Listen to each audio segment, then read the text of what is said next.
여러분 안녕하십니까? 서정길 목사입니다. 앨리스트 맥그레스가 쓴 신학이란 무엇인가 라는 책을 요약해서 여러분하고 나누고 있습니다만, 오늘은 후기 자유주의와 급진 정통주의에 대해서 살펴보고자 합니다. 15번째 강의가 시작되겠습니다. 먼저 찬양을 한 곡 드리겠습니다.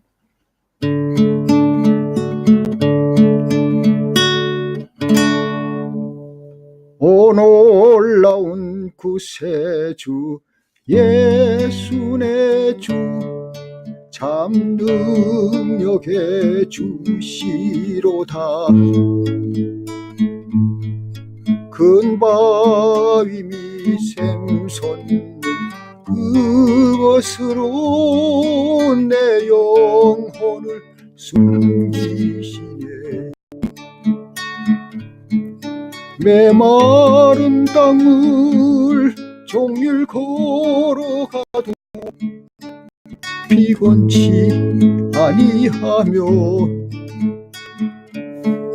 저 위험한 곳 내가 이를 때면 저 바위에 숨기시고 주 손으로 덮으시네. 측량 못할 은혜로 채우시며 늘 성령의 감화 주사 큰 기쁨 중 주님을 찬양토록 내 생활을 도우시네. 메마른 땅을 종일 걸어가도 나 피곤치 아니하며 저 위험한 곳 내가 이를 때면 저 바위에 숨기시고 주 손으로 덮으시네.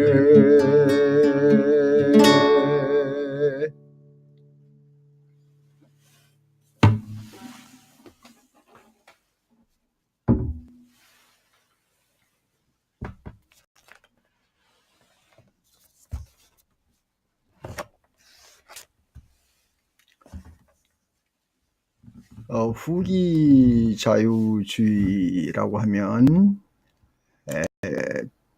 1980년 이후에 등장을 하기 시작했는데요.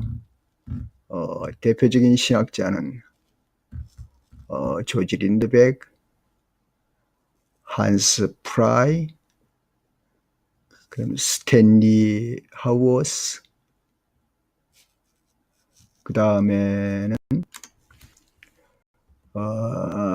가브리엘 페크, 그 다음 이제 마이클 로박, 제임스 맥클랜돈, 뭐 이런 분들보다 더 많이 사실은 참여를 하고 있습니다. 1980년 무렵 이후로 그 신학에 나타난 중요한 현상 가운데 하나가 자유주의 신학에 대한 그 세계관의 타당성에 대해서 회의가 증가했던 점이라고 볼 수가 있겠습니다. 거기에서 후기 자유주의 등장은 1980년 이후에 서구 신학에서 발견된 아주 중요한 특징 가운데 하나로 여겨지는 것입니다. 그들은 어떤 그 문제를 제시하기 시작했는데요. 먼저 진리라고 할 때 그 진리의 명제적 혹은 논리적 체계로 표현할 수 있다는 그 기존의 신학 전통을 비판하기 시작합니다. 그러니까 쉽게 말해서 왜 신학을 자꾸 철학적으로 그 분석하고 이해하고 논리를 전개하려고 하느냐. 또 신학이라는 그 어떤 조직 신앙의 체계 가운데서 너무 움직이기 때문에 어떤 그 제한을 당하는 것이 아니냐, 그렇게 생각을 하고, 신학은 구속의 역사다, 하나님의 사역이다, 하나님과 그 하나님을 믿는 사람들에 대한 그 이야기에 관한 것이다. 이렇게 해서 저도 그 얼마 전에 어떤 세미나에 참석했더니 아주 순수하게 그 내러티브 설교 방법이라 이래서 강의를 하는 강의를 제가 들은 적이 있습니다. 내러티브 설교 방법이라는 것은 바로 이 그 후기 자유주의에서 나온 그런 방법이라고 볼 수가 있겠습니다. 방법뿐만 아니라 신학으로 이제 고착을 했던 것 같습니다. 아마 신학이라 그러면 보통 이제 성경을 기준을 하는데, 성경을 기준을 할 때 성경 자체가 벌써 그 해석된 책이 아닌가, 그 해석된 이야기들이다. 그러므로 독자들이 그 해석된 이야기를 가지고 세계 속으로 들어가지 말고 독자가 그 세계 독자가 그 텍스트 안으로 들어가야 된다, 이렇게 주장하는 겁니다. 쉽게 하면 성경 얘기로 들어가야지 왜 세상 속으로 나아가느냐, 그런 얘기가 되겠습니다. 그래서 성경 그 이야기, 성경 속에 나타난 이야기, 사건 그 자체가 실제 모습이니까 그걸 그대로 받아들여야 된다라고 하는 그런 주장이 되겠습니다. 그래서 이야기 신학자들은 성경 이야기 구조가 실제 구조를 반영하는 것이니까 그렇게 믿을 수 있다 주장을 하는 겁니다. 이런 이유로 해서 즉 그 사건과 해석을 구분하는 것을 거부하는 겁니다. 종전신학에서는 그 주석신학 같은 경우에 말이죠, 어떤 사건을 기준해 가지고 그것을 해석하려고 합니다. 그러나 후기자유주의 신학에서는 왜 사건을 자꾸 해석을 하려고 하느냐, 사건을 그대로 받아들이라 하는 그런 주장이 되겠습니다. 그 사건은 다름 아닌 그 이야기체로 되었다는 것이죠. 물론 이제 그들이 의미하는 바는 이야기만 읽고 넘어가자는 뜻은 아닙니다. 이야기이면서 그 이야기 안에서 이야기로 그 사건을 다루고 그것을 신학이라고 믿자라는 것입니다. 그 이야기와 신학과의 관계에 있어서 신학은 이야기를 뒷받침하는 것에 불과하지 않은가. 다시 말하면 신학은 변치 않는 진리의 체계적 설명이 아니라는 겁니다. 우리가 이제 보통 이제 조직신학 그러집니다만은, 조직신학이라는 것은 어떤 체계를 만들려고 하는 것이죠. 그리고 체계를 만드는 그 자체를 이들은 부정하고 있는 것입니다.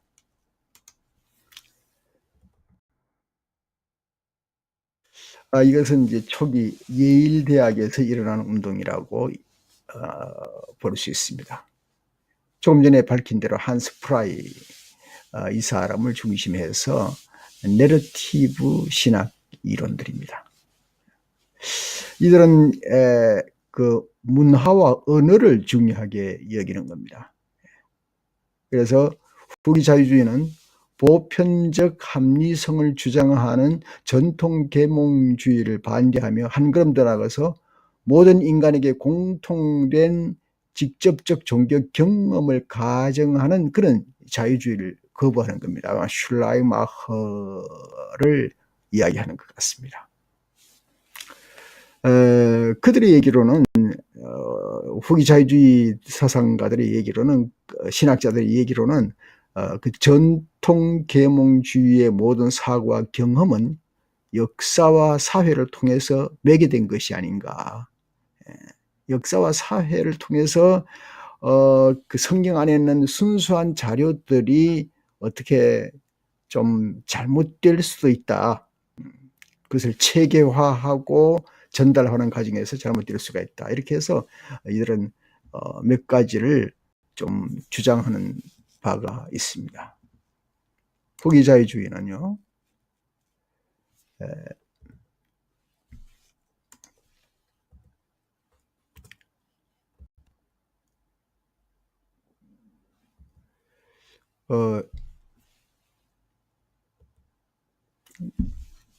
이런 주장을 가지고 있습니다. 첫 번째는 이제 반토대주의적이다 하는 겁니다. 반토대주의적이라는 것은 말이죠, 그 지식이라는 보편적인 토대를 갖지 말자는 거죠. 지식이라는 보편적인 토대에다가 자꾸 하나님의 말씀을 세워놓고 이렇게 저렇게 만들고 조직화하고 요리하고 정리하고 하는 그런 그 보편적 그 지식이 가지는 형태를 가지는 것에 대해서 반대하는 겁니다. 그런 관념을 거부하고 있습니다. 두 번째는 공동체주의적이라고 볼 수가 있겠습니다.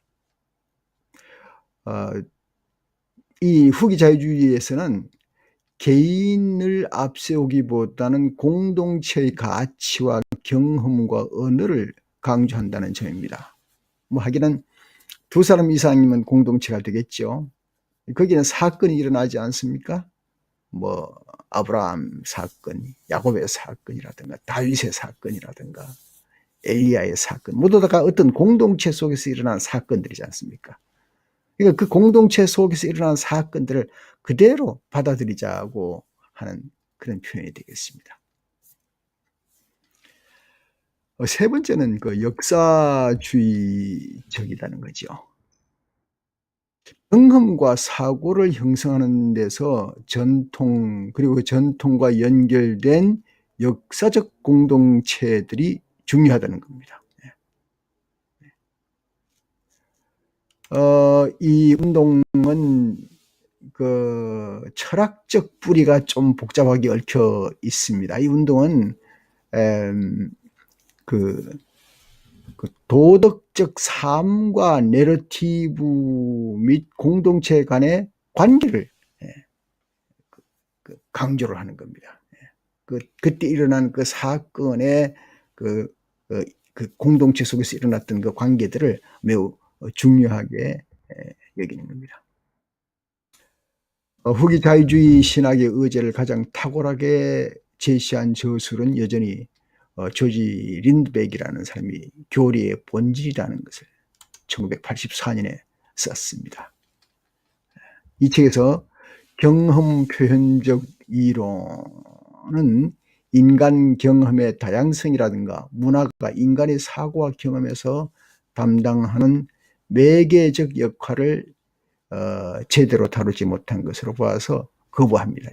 경험을 거부하는 겁니다. 뭐 그 경험이 이제 보통 그 성경 속에 있는 경험이 우리에게 경험되어지지만 이들은 철저히 그때 당시의 문화와 사건을 그대로 받아들이는 그런 그 문화적인 그 이론을 제안을 하는 겁니다.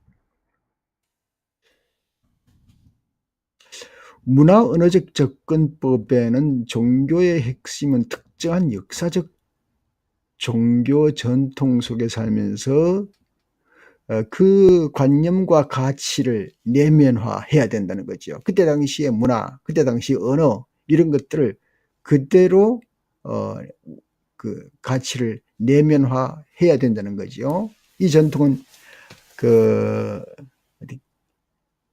개념 체계 위에 세워졌으니까 이 개념 체계를 전달하는데 그냥 적합한 도구가 내러티브다 이렇게 표현하고 있습니다. 후기 자유주의가 등장하던 초기의 저술은 호모라는 사람이 있는데요. 신앙의 문법이라고 하는 게 1978년에 나왔는데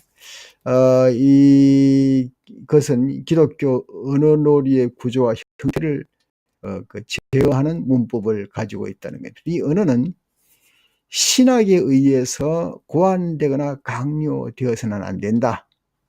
성서적 패러다임 속에 이미 들어있는 것이니까 성경 안에 있는 내용을 자꾸 이렇게 언어로 표현하려고 그러고 문법을 가지고 만들어내는 것 같다고 하는 그런 그 표현을 자꾸 했던 것을 안타깝게 여기는 것이 이 후기 자연주의 사람들의 주장입니다.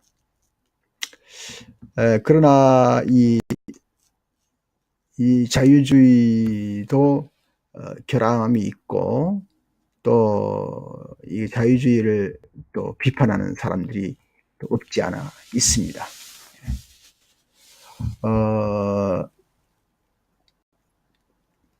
그 신학은 그 자료들 속에 평범하게 있는 것인데 그것을 독특한 그 규정의 양태로 만들어 보려고 하는 것에 대해서 매우 지적을 하고 있는 것입니다. 여기 한 두 가지가 정리가 되는데요. 조직신학 그리고 기독교 윤리입니다.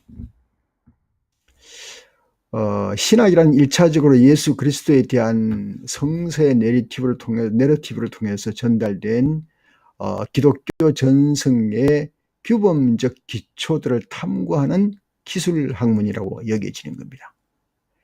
진리는 적어도 부분적으로 기독교 신앙의 독특한 교리 전승을 그대로 따르는 일과 동일한 것으로 여겨지는 것입니다.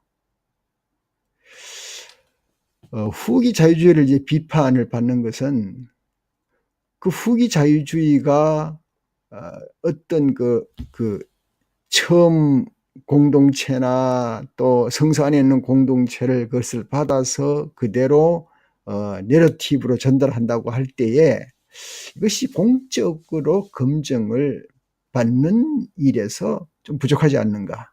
그래서 기독교식의 개토라고 말을 하는데요.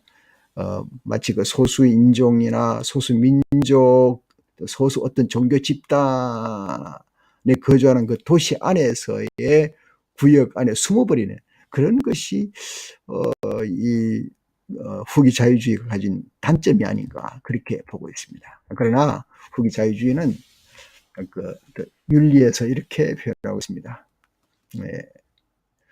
우리는 도덕적 이념이나 계몽주의 사고를 거부하고 역사적 교회 공동체 윤리의 비전을 밝히고 그 비전을 교회 구성원의 삶 속에서 우리는 실현할 수가 있다.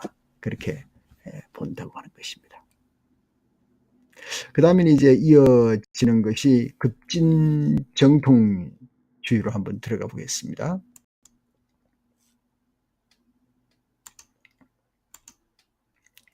급진 정통주의도 몇 사람이 제가 소개를 했는데요. 기독교 신학사 분야에서 제일 마지막 그 신학이라고 볼 수가 있겠습니다. 레디컬 오르토독스라고 해서 급진 정통주의라 불리는 이 운동이 말이죠. 1990년대에 등장을 했습니다. 이 운동은 존 밀뱅크, 그 다음에는 캐서린 비스탁, 그 다음엔 그레이엄 워드, 뭐 조금 많은 신시대 사람들이군요. 이런 사람들을 인해서 급진정통주의가 생겨나게 되었는데 이 세 사람은 캠브리지 대학교에서 활동하였습니다. 이 운동의 개념들은 존 밀뱅크의 신학과 사회 이론이라 그래서 그 세속적 이성을 넘어서서 그런 책들에서 이제 제시가 되었는데요.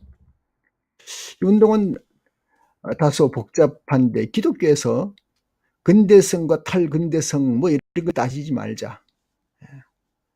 이것을 넘어서자 하는 것입니다.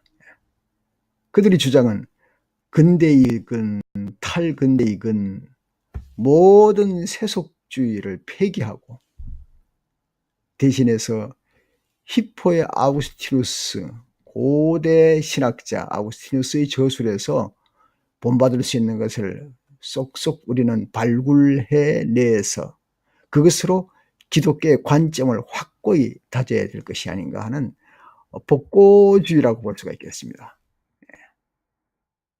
그래서 어쩌면 신학을 자꾸 연구하다가 보니까 결국 교부 시대에 우수했던 신학으로 되돌아가는 것이 아닌가 그렇게 볼 수가 있겠습니다. 저는 여기서 여러 독자들이 또 여러분 신학하는 여러분께서 스스로 가지고 있는 그 삶의 현장에서 또 신학을 만들 수가 있겠다 그렇게 생각되어집니다. 제가 속해 있는 예컨대 위클립 신학 대학이라고 할 때 위클립 정통주의라든가 뭐 아니면 위클립 복음주의라든가 이런 신학을 우리가 스스로 만들어 볼 수 있겠다 그렇게 생각되어집니다. 감사합니다. 15번째 강의를 마치겠습니다.